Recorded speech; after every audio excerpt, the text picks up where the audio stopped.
Les amis, bienvenue dans une nouvelle vidéo. On se retrouve dans une nouvelle vidéo dans laquelle on va évoquer le mercato idéal du LOSC. Alors vous allez me dire, oui Antoine, le mercato du LOSC a déjà bien commencé, je suis d'accord, mais je me suis dit qu'il y avait quand même peut-être quelques questions auxquelles on pourrait répondre tous ensemble, et je me suis dit qu'avec Olivier Létang, même avec Bruno Genesio qui n'est pas l'entraîneur le plus sexy, il y a des joueurs que j'aime beaucoup du côté du LOSC. Je trouve que le LOSC travaille vraiment très bien, donc je me suis dit pourquoi pas apporter, on va dire, un peu ma pierre à l'édifice, en tout cas proposer ma vision des choses du côté du LOSC. C'est une équipe que j'aime bien suivre, puisque vous n'êtes pas sans savoir que j'habite à Lille. Enfin, en tout cas pour ceux qui ne le savent pas, j'étudie à Lille plutôt, donc voilà, c'est une équipe que j'ai l'occasion de suivre assez régulièrement. Avant que la vidéo commence, comme d'habitude, n'hésite pas à t'abonner à la chaîne si jamais le contenu te plaît, à liker la vidéo évidemment, à partager, puis à commenter évidemment si jamais j'ai oublié de dire des choses ou si jamais tu veux rajouter tout simplement ton avis en commentaire. Bon, alors une petite partie pour commencer. Situation. Bon, la situation du LOSC, bon, elle est quand même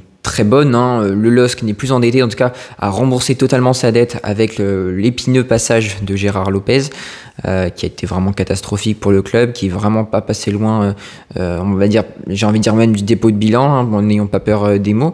Et puis bon, bah finalement Olivier Létang est arrivé et petit à petit, bah, le LOSC quand même a été certes très chanceux parce que lors de leur entre guillemets cure d'austérité, bah c'est vrai qu'ils prennent un titre, hein, c'était lors du Covid je crois si je ne dis pas de bêtises.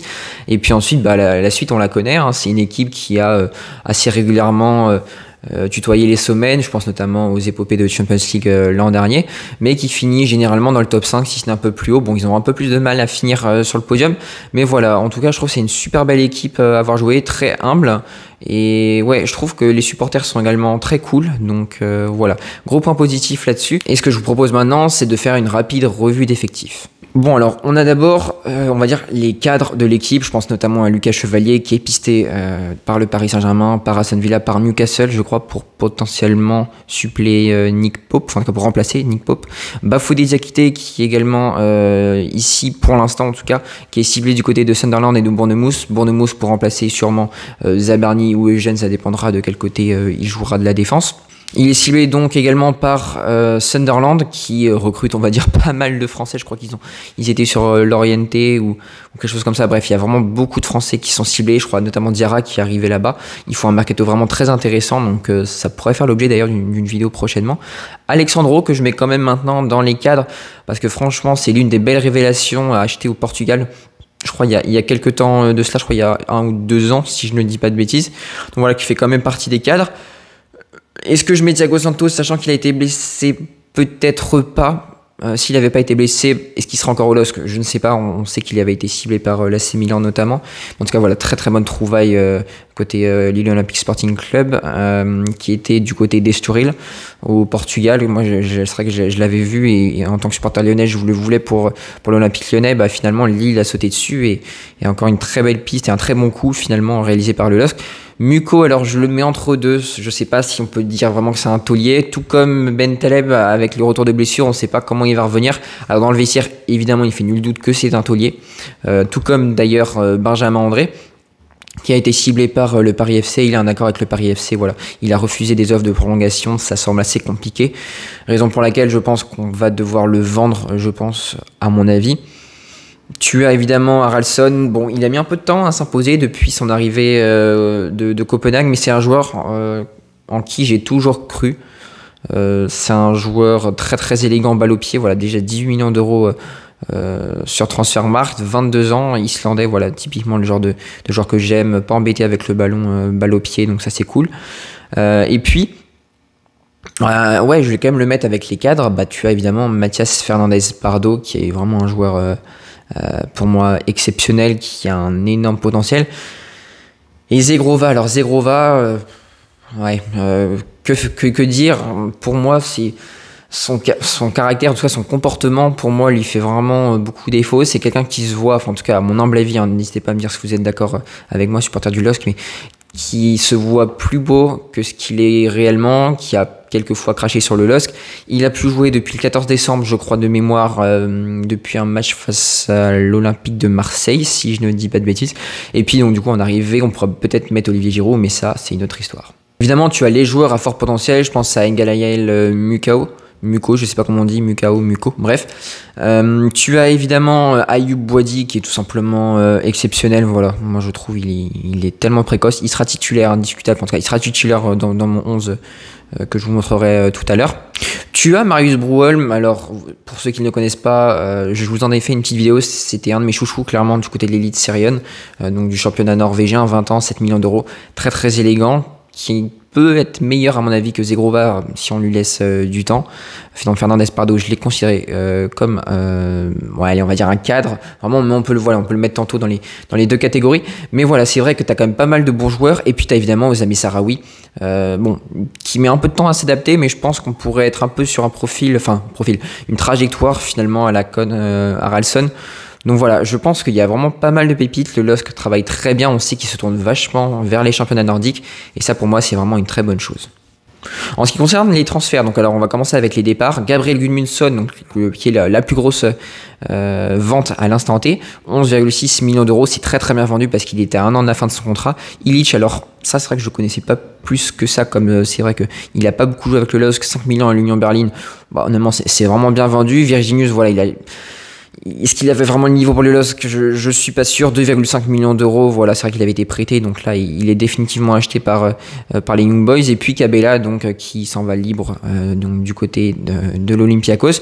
David et Gomez, eux qui partent libres. Bon, Gomez, je pense, voilà, les supporters, j'allais dire de l'OM, mais non, du LOSC. Ne le retiendront pas. Jonathan David qui part libre, voilà, là il va falloir le remplacer. Umtiti, je pense, bah voilà. Bon, super joueur, hein, mais malheureusement trahi par son corps. Vito Mannone qui s'en va libre, et puis Ismaili, donc du coup qui s'en va libre également, vu que son contrat expirait à la fin du mois. Bon, alors concernant les arrivées, on a Félix Correa. Alors je le connais pas beaucoup, n'hésitez pas à me dire ses caractéristiques en commentaire. Donc depuis Gil Vicente pour 7 millions d'euros, je crois il lui restait 1 an de contrat au Portugal. Évidemment, du coup t'as Brouholm, t'as Baudard qui arrive du FC Metz en doublure. Voilà, je pense que pour remplacer Mannone, je pense que ça le fait totalement. Olivier Giroud pour encadrer la future recrue en tant que numéro 9, c'est pas mal. Et puis bon, Miramon, voilà, mais je crois qu'il va être acheté. Si je ne dis pas de bêtises, n'hésitez pas à me dire si je me trompe ou pas. Je suis pas sûr, mais bon, voilà, n'hésitez pas à me dire si je me trompe ou pas. Mais voilà, bon, tu as déjà quelques arrivées. Et ce que je vous propose maintenant, c'est qu'on passe au poste à renforcer. Bon, alors je nous ai mis le LOSC en 4-2-3-1 avec en vert, donc du coup les joueurs qui sont déjà arrivés, en rouge les doublures et en jaune, donc du coup finalement les postes à renforcer.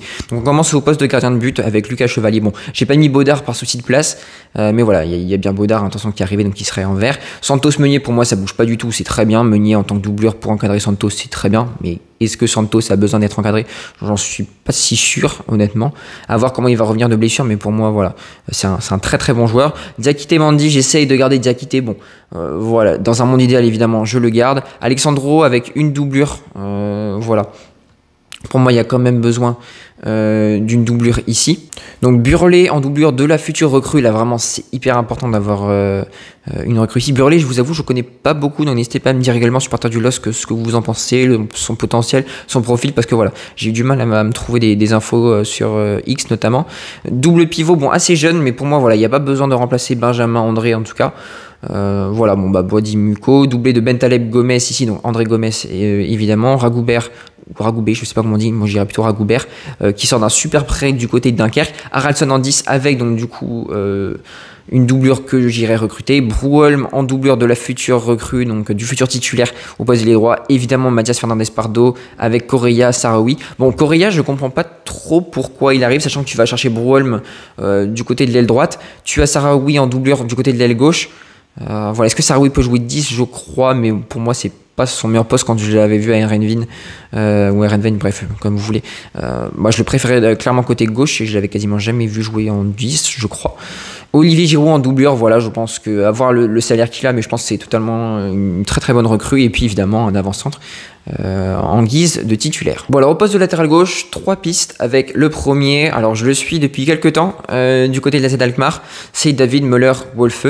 Wolf, je sais pas comment on le prononce, je ne parle pas norvégien couramment, je dois vous l'annoncer, à part Broholm, qui se prononce Broholm, je vous avoue, David Müller-Wolfe, je sais pas comment ça se prononce. Donc voilà, un arrière-gauche assez grand, très à l'aise offensivement, 23 ans, donc du coup qui est norvégien. Fin de contrat en 2028, c'est peut-être là un peu le petit red flag, on va dire, parce qu'il est déjà estimé à 9 millions d'euros. Voilà, il a fait vraiment une très très bonne saison du côté de l'AZ. Et quand on va voir son petit FBref, ouais, on voit clairement que c'est un profil qui se rapproche de Gudmundsson, clairement, qui est très à l'aise offensivement. Défensivement, c'est un peu plus compliqué. Mais voilà, ce que j'aime bien, c'est les progressive carries ici. Les passes progressives, c'est pas dégoûtant non plus. Après, voilà, relativiser parce que c'est quand même l'Eredivisie. Il est très bon également dans tout ce qui est finition et dans les assists. Assist, il est à 0,18, donc dans le 91e centile, ce qui fait qu'il y a seulement 9 joueurs qui sont meilleurs que lui. Donc voilà, donc je pense que ça peut être pas mal. Il y a El Karouani aussi, que je peux cibler, 24 ans. Ce qui est intéressant, c'est qu'il est en fin de contrat en 2026, 9 millions d'euros. Alors lui, c'est un profil vraiment très polyvalent. Voilà, donc marocain, qui joue au FC Utrecht. Et quand on va aller voir son petit FBref, et ouais, c'est quelqu'un qui est quand même meilleur défensivement. Possessive carries qui est très bon. Dans les passes, ça m'étonne qu'il soit seulement à 58 ici. Pour moi, c'est quelqu'un vraiment un très très bon passeur, quelqu'un qui est très bon sur coup de pied arrêté. J'ai encore en tête des super coups de pied arrêtés, des super coups francs directs marqués par El Karouani. Et puis voilà, offensivement, c'est tout simplement un régal. Peut-être un profil qui se rapproche encore plus de Gudmundsson, même s'il est pour moi moins explosif. Et puis le dernier, c'est Tur Romens. Alors là, je vous avoue, je le connais un peu moins. Je l'ai très rarement vu jouer, mais en tout cas, c'est le profil plutôt que j'ai envie de mettre en avant. Bon, évidemment, je partirai pas sur lui, mais voilà, j'avais envie quand même de le mentionner. 22 ans, belge, 1m85. Fin de contrat en 2027, donc pas si tard que ça, mais c'est surtout ses stats qui m'ont vraiment intéressé. Quelqu'un qui est très très fort défensivement, dans la construction qui est vraiment bien. Donc à voir par la suite, mais en tout cas voilà, je pense que ça peut être vraiment une très bonne recrue pour quelqu'un qui n'a pas beaucoup de budget, un club qui n'a pas beaucoup de budget. Voilà, il sait également beaucoup tirer, enfin tire beaucoup en tout cas. Voilà, les passes tentées c'est pas mal aussi. Donc voilà, bon là c'est peut-être un profil un peu plus brut, on va dire, c'est quelqu'un qui a moins de références au plus haut niveau. C'est pourquoi donc je partirai sur El Karouani. Voilà, je retiens Soufiane El Karouani parce que voilà, fin de contrat 2026, 9 millions d'euros, donc tu l'aurais vers, allez, on va dire 9-10 millions d'euros pour un titulaire, c'est tout simplement parfait. Et quand on connaît finalement le budget du LOSC et le type de cible que va chercher le LOSC, pour moi voilà, on est très clairement dans tout ce qu'aime bien le LOSC. Donc voilà, marocain, il pourrait s'entendre très très bien avec Sahraoui, donc voilà, pour moi c'est parfait. Bon alors maintenant les défenseurs centraux gauche de doublure, donc là j'ai décidé de prendre un gaucher en commençant par Abdoulaye Ndiaye, donc qui était formé à l'Olympique Lyonnais si je ne dis pas de bêtises. Bon malheureusement on l'a pas gardé, c'est vraiment dommage parce que pour moi j'ai trouvé que c'était toujours un très bon défenseur. Voilà, bon il est à 3, fin de contrat en 2028, retour de prêt du Havre, j'allais dire, non de Brest je crois. Et puis quand on va regarder finalement ses statistiques, bon je pensais quand même qu'à la relance il était meilleur, en tout cas nous quand il était à l'Olympique Lyonnais. C'est vrai que dans les matchs de prépa notamment, bon il avait pas beaucoup joué, mais en tout cas du peu qu'il avait joué, j'ai trouvé que c'était vraiment très très intéressant. Donc étonnant que en progressive passes là ici il soit seulement 15. Les tacles il est vraiment très bon, 3 par 90 minutes. Alors certes 3 n'est pas une équipe qui domine en Ligue 2, si je ne dis pas de bêtises, je crois qu'ils sont toujours en Ligue 2. Mais voilà, je trouve en tout cas défensivement c'est bien, et pour être une doublure honnêtement c'est pas mal. Alors il a quel âge? Il a 23 ans, donc voilà, pour être une doublure je pense que c'est parfait. Tu peux le faire tourner régulièrement, je pense, à mon avis, en Ligue 1. Il a l'expérience également de la Ligue des Champions, je crois qu'il a joué quelques matchs avec Brest. Donc voilà, je pense que ça le fait vraiment totalement. Bessi Romeragic, alors bon là je l'ai mis quand même, mais je crois qu'il a pas mal de liens avec Nice, il est très très proche de Nice, mais bon voilà, pourquoi pas essayer d'aller chercher. Bon, pour une doublure j'ai peut-être un peu plus de mal à le voir accepter, mais bon pourquoi pas, c'est quelqu'un qui est assez dur sur l'homme, qui a une qualité de dribble qui est quand même vraiment pas mal. En bloc, voilà, il est bon défensivement, en tacle également, c'est un défenseur voilà, quand même dur sur l'homme, on le sent très clairement, qui n'a pas forcément une très belle relance, mais c'est pas ce qui m'apporte le plus. Mais voilà, donc, pourquoi pas pour doubler Alexandro. Et puis là, c'est plutôt une opportunité de marché. Bamo Meïté, voilà, on pourrait l'avoir en prêt avec option d'achat. C'est quelqu'un qui a une une trajectoire de carrière assez compliquée. Ça avait bien commencé voilà, jusqu'en octobre 2024. Et puis après, bon voilà, la descente aux enfers est un peu plus compliquée. Mais en doublure, je pense que ça peut être pas mal. Bon, c'est vrai que les stats sont pas incroyables. Hein, très clairement, elles sont même catastrophiques. Mais voilà, c'est vraiment là la troisième solution. Donc évidemment, je partirai sur Abdoulaye Ndiaye. Voilà, franchement, pour moi... ça peut être vraiment une superbe doublure. Au poste de milieu offensif maintenant, alors première recrue que je cible, ça sera pas la recrue définitive, mais en tout cas voilà, Kamori Doumbia, c'est quelqu'un qui connaît la Ligue 1, qui connaît le haut niveau également avec Brest, vu qu'il a joué la Ligue des Champions, si je ne dis pas de bêtises. Bon, c'est quand même quelqu'un qui est hyper à l'aise dans tout ce qui est passe progressive finalement. Et si on compare avec les midfielders, donc les milieux de terrain, offensivement, c'est quand même vraiment bien. Il a joué un peu sur le côté, je crois, à Brest, si je ne dis pas de bêtises. Estimé à 4 millions d'euros sur le marché des transferts. Donc voilà, tous les jours, je le prends. Tu as Nathan Skita. Alors, bon, évidemment, les fans du LOSC, à mon avis, vont assez souvent le connaître, vu qu'il joue à l'USL Dunkerque. Quelqu'un qui est très fort dans tout ce qui va être passe progressive, voilà, estimé à 3 millions d'euros. Voilà, bon, c'est vrai que les stats elles reflètent pas beaucoup, je trouve, le joueur, mais en tout cas voilà, c'est vrai qu'il y a une qualité de passe qui est quand même très bonne, les possessions progressives, bon, qu'on ne peut pas voir là, qui sont quand même bonnes. Dribble tenté, c'est quand même pas mal, bon, même si voilà, on parle d'une doublure, hein, attention, donc pourquoi pas, 23 ans, finlandais. Finalement, ça pourrait convenir au LOSC qui aime bien recruter des joueurs avec un profil un peu nordique. On pense aux Islandais, aux Suédois, aux Norvégiens, tout ça. Et puis Mohamed Cham. Bon, voilà, ça sera clairement ma recrue que je prendrai. Bon, fin de contrat en 2028, estimé à 5,5 millions d'euros. Je pense que ça peut le faire peut-être un peu cher pour une recrue. Et encore, ça pourrait vraiment servir de backup qui tournerait assez souvent avec Haraldsson, sachant que le LOSC jouera l'Europa League la saison prochaine. Donc voilà, 24 ans, Autrichien qui connaît très très bien la Ligue 1. Et les stats, elles sont tout simplement exceptionnelles. Alors évidemment, c'est en Turquie à Trabzonspor. Mais voilà, en assist, il est tout simplement le meilleur. En passe clé, c'est très bien. C'est un profil qui ressemble vachement à Haraldsson. Peut-être un peu moins défensif, parce que voilà, vraiment défensivement, il y a quasiment rien. Haraldsson revient quand même plus défendre pour moi. En long balls également, il est bon, donc en passe, en longue balle plutôt. La précision des passes également très très bien. Donc pour moi, pour une doublure, ça peut être tout simplement exceptionnel. On passe aux ailiers droits maintenant, avant de finir avec les buteurs. Alors, Hadj Moussa, bon, là c'est peut-être un peu élevé.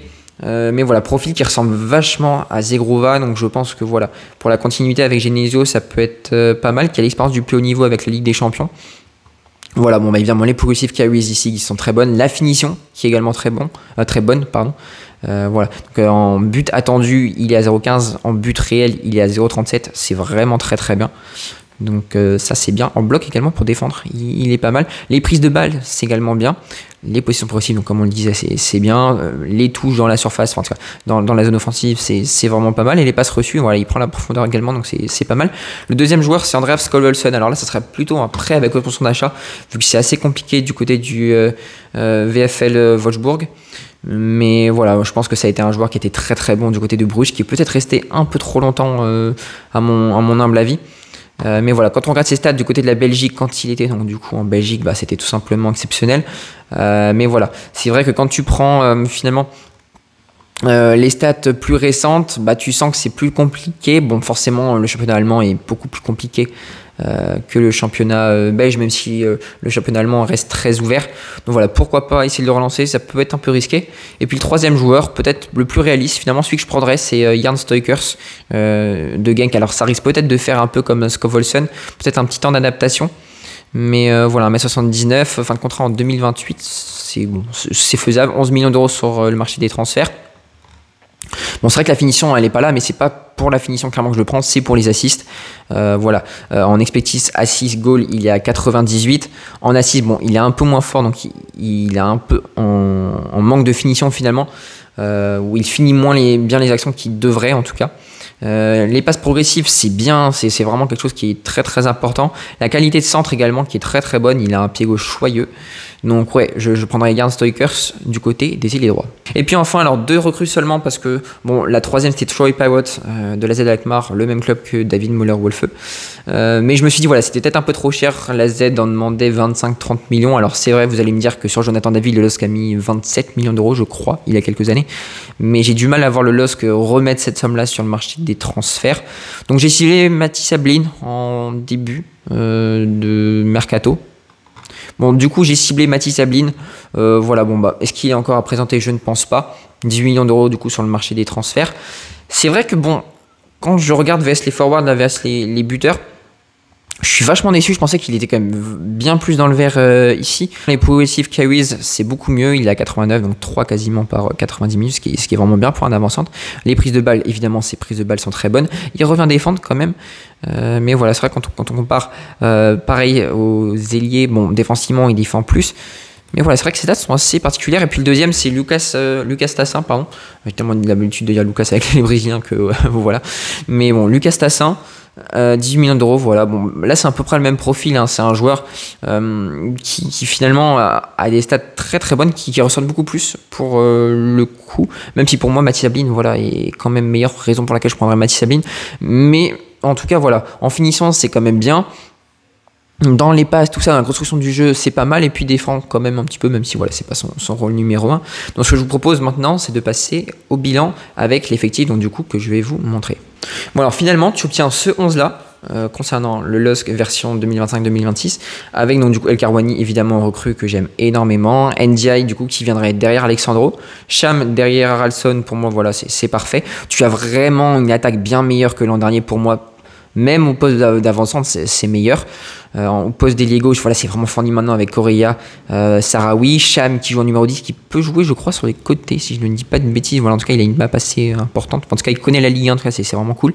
Stoikers, voilà, bon, peut-être le poste d'ailier droit reste un peu plus risqué pour moi. Voilà, mais très très hâte de voir la saison de Mathias Fernandez Pardo ici. Et puis donc du coup Ablin, vraiment qui serait évidemment la recrue idéale que pas mal de monde a mis dans le mercato idéal du LOSC. Mais voilà, je pense qu'à mon avis, c'est vraiment ce qui a fière allure. Donc voilà les amis, c'est tout pour aujourd'hui. Donc évidemment, j'espère que le LOSC arrivera à faire toutes ces recrues. C'est dans un monde idéal, donc je pense évidemment que la réalité sera tout autre. Mais voilà, n'hésitez pas à me dire en tout cas ce que vous pensez du 11 que je viens de vous montrer sous les yeux. Les recrues également que vous cibleriez en tant que supporter lillois, ou même si vous êtes supporter d'un autre club. Et bah écoute, je prends tous les commentaires évidemment dans la mesure du respect évidemment. Et puis nous on se retrouve bientôt pour de nouvelles aventures. Amato la team. Salut.